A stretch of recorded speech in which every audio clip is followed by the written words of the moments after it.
ठीक है भाई, आज का नया टॉपिक है पृथ्वी की आंतरिक संरचना। आंतरिक संरचना जानने से पहले हम ये देखेंगे पृथ्वी की सतह पर क्या है। पृथ्वी की सतह पर क्या है, तो सबसे पहले आप उपले लें और उपलों को जला लें, जला के राख बना लें। राख जैसी बन जाए उसके लगभग 5 सेकंड के बाद 10 सेकंड के बाद उसमें एक लोहे की कोई कील है उसमें डाल दो, या इतना बड़ा कोई पाइप रॉड का डाल दो, तो वो क्या हो जाएगा, आप कुछ समय के बाद निकालेंगे, 5 से 10 मिनट के बाद निकालेंगे तो क्या हो जाएगा आपके लिए गर्म। तभी तो कहा जाता है कि लाखों वर्ष पहले पृथ्वी को आग का गोला। तो ये ठंडी कैसे हुई, पृथ्वी की ऊपरी सतह ठंडी कैसे हुई?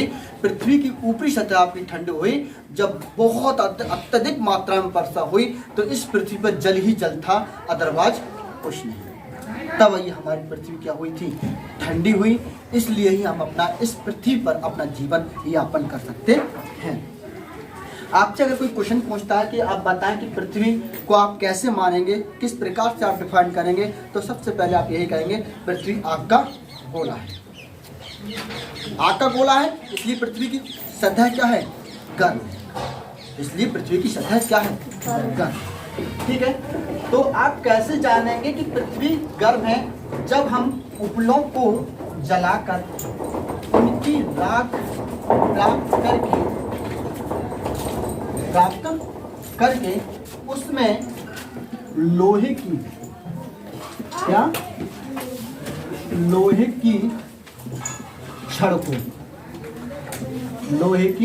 छड़ को रख दें, कुछ समय के लिए रख दें, कुछ समय के लिए रख दें,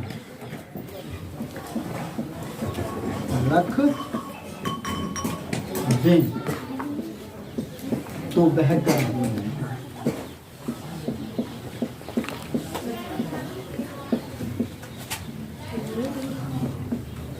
जाएगी।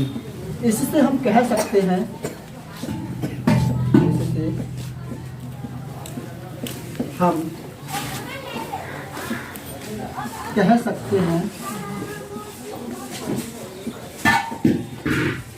कि पृथ्वी की सतह कि पृथ्वी कैसी है, बोलो, कि पृथ्वी गर्म है,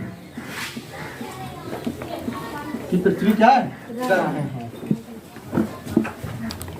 ठीक है, देखो आंतरिक संरचना के आधार पर कुछ चित्र तो हम ठीक से बना नहीं पाए हैं, लेकिन कोशिश करिए आप लोगों को समझाने की, समझने की कोशिश करें आप। क्या है आंतरिक संरचना के सबसे ऊपरी, जो पृथ्वी की सबसे ऊपरी सतह को हम क्या कहते हैं, भू परिपाटी कहा जाता है।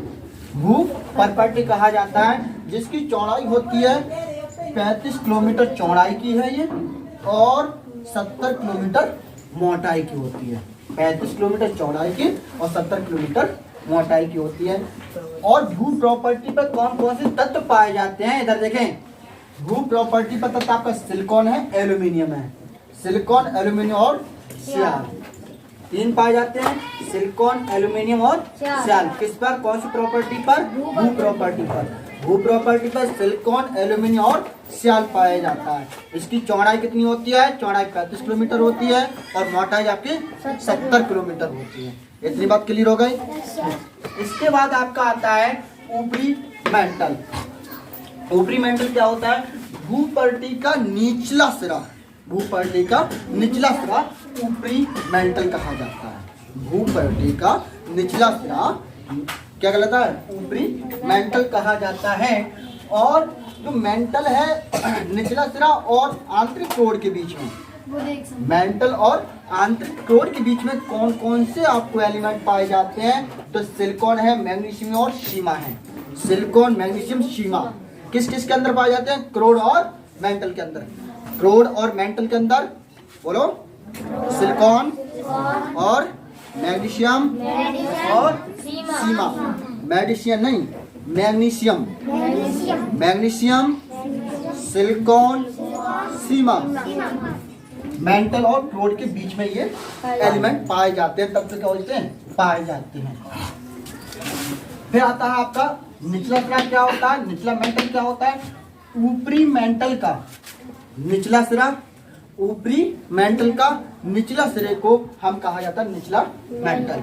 ऊपरी मेंटल के निचले सिरे को निचला मेंटल कहा जाता है। क्लियर है। इसमें क्या क्या पाया जाता है, सिलिकॉन, मैग्नीशियम और सीमा।